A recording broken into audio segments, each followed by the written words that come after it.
I'm sorry there are lots of folks standing, but that in a way is a good sign. I have a little experience of book launches, and I have to say that this is probably the largest I have ever been to. And I would like to welcome everybody and thank everybody for coming. I'm Neil Faulkner, and the reason I'm introducing, you're not going to see very much of me. You'll be glad to know there are much more important people here this evening who are going to talk to you. You're only seeing me now because I am the editor of the Counterfire book series, which we are doing jointly with Pluto Press. Right from the outset, can I just say a warm thank you to David Castle and all of his colleagues at Pluto Press for producing for us, and it's the third book that they've done for us, the third Counterfire book, there are more to come, a very, very attractive book indeed, and I hope everybody, I mean it's partly because of Tansy of course, and the help that she has had in creating it, but not least Pluto Press in producing this very impressive volume. Now, what we are going to do this evening is to start with the book launch proper. So Tansy is going to speak to you for how long? 10 minutes? 10 minutes, 10-15 minutes maybe, and then there'll be time for questions and comments, and then we're going to take a break straight away for people to buy a copy of the book, if you've done it already, to get it signed, to replenish drinks, to mingle and to talk. And then we're going to go into the panel discussion. And we have with us this evening Susie Orbach, Dania Knezovic, I hope I'm getting the pronunciation right, my friends, Leah Borromeo, Nadia Idle, and Catherine Hamnet, who are all going to speak for about 10 minutes to introduce a discussion on the issues which are raised by the fashion industry and by the book. But that's my job more or less done, except now properly to introduce Tansy, and I hope what I say about her is right. I would describe her as a very impressive young woman, revolutionary socialist activist. She is a very long-standing anti-war activist, and I think she has now emerged additionally as a radical gadfly on the fringe of one of the most ghastly capitalist industries in the world. And this book is a monument to that new role, and she's now going to introduce it.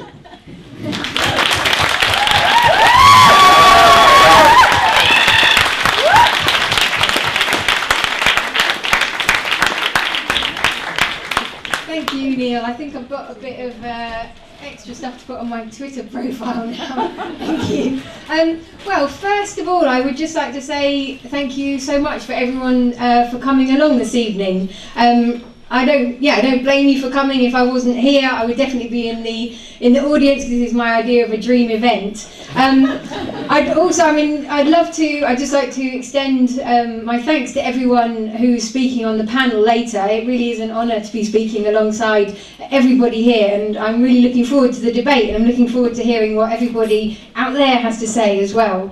And I'd like to just do a few thank yous. I'd like to thank everyone at Pluto Press, partly for working so hard, partly for putting up with me. I know I'm demanding, but I get results, right? So, thank you to everyone who has helped put the event together. Obviously, the theme of this evening is working collectively, and there's no way I could have done this on my own, and I'm very appreciative of everybody who's come along to help me, and I'm appreciative of my friends who've come from such far, corners of the UK and such far corners of the earth, wherever Christina is.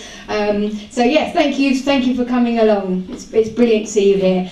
I'd like to say a few words about the book, and the question I'm asked most about Stitched Up is, why did I write it? Why did I write an anti-capitalist book of fashion? And for me, I mean, it was partly, I think if you're a writer, you'll relate to this. Like, sometimes you just can't not write something. It just bubbles up, and you don't get any rest until you've written it. But for me, I just had so many questions that I didn't feel like that were being answered. I was, concerned about the sweatshops that run the fashion industry. I was concerned about the environmental devastation. I was concerned, about the time when I flicked through a magazine in the Hairdressers Today and didn't see a single black face in the magazine. I was been troubled by eating disorders that I've watched friends fight over the years, and I didn't feel like there was a book that kind of brought together all these issues and that dealt with them. And so that was the project I set out to. That's what I set out to achieve. And I've got a little prop here, and I also wanted to get people to start looking at the fashion industry in a different way, because for me, you look at this dress, and primarily, you just see like a beautiful dress, and it happens to be a Miu Miu dress. For the record, I got it in a charity shop. It was £25. Richmond charity shops, by the way, full of things like this. And if you, so first of all, you look at it and it's like a beautiful dress, but then, Neil, can you look at the label in there? So you start to look at start to look inside the fashion industry, inside the dress. You start to look at...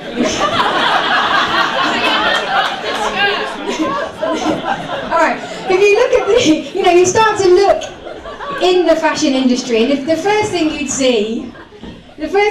see on that label is that it's made in China. It's Miu Miu is a subsidiary of Prada. It's supposedly one of it's like the height of Italian fashion. And if it's not a made in Italy label, it's a made in China label. And immediately, that means that this dress has started to symbolise. There were 10 million Chinese textile workers laid off over the course of the economic crisis. That's a third of the industry was laid off.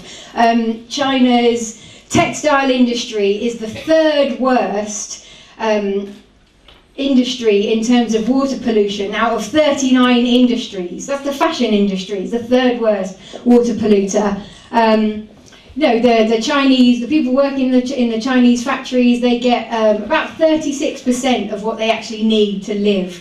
So this dress, it starts to symbolise all of that. And then Miu Miu itself as a company, this is, I'm going to just say, this is a deeply racist company. They don't have black models on the catwalks. There wasn't one between Naomi Campbell about 20 years ago and then Jordan Dunn just recently. And it also, in terms of modelling, the girls modelling in the advertising campaign at the moment, and they are girls, they're 14-year-olds, so it's going against all the child labour standards, and I'm sure Daniel will talk more about this. So for me, I wanted to get people looking at the fashion industry and actually seeing what it represents, and hopefully this will bring you to the same conclusion that it brought me to, is that there is no way that we can deal with the problems of the fashion industry by shopping differently. This goes way beyond that. The issues that this dress represents go way beyond just changing what you put in your shopping bag.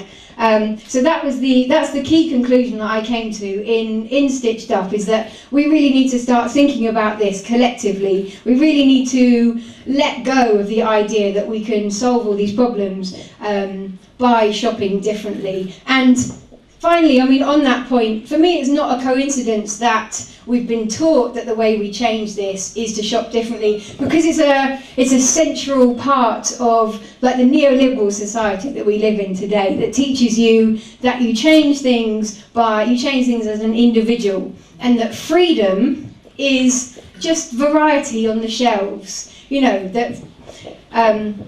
and that we must trust, that we must trust in the markets. Hopefully not too many people believe in that these days with the situation we find ourselves in. Trust in the market, trust in a just capitalism, and that it will bring us to, a place of safety. But yeah, so it's not, for me, a coincidence that we've been pushed down this dead end of thinking that this is how we're going to change things. And I know everybody here is here because they want to make things differently. So I would say, let's work together on this one, and let's start acting collectively, and let's start supporting the trade unions in Bangladesh, and the campaigns by people like War on Want and stuff, and Greenpeace, and the Haiti Solidarity Campaign, and you know, let's tackle this in a way that will actually terrify the fashion industry. So there you have it really. Like, my aim in writing Stitched Up was to unpick a bit of capitalism and to, you know, start pulling on that thread and start revealing what's behind, you know, what really lies behind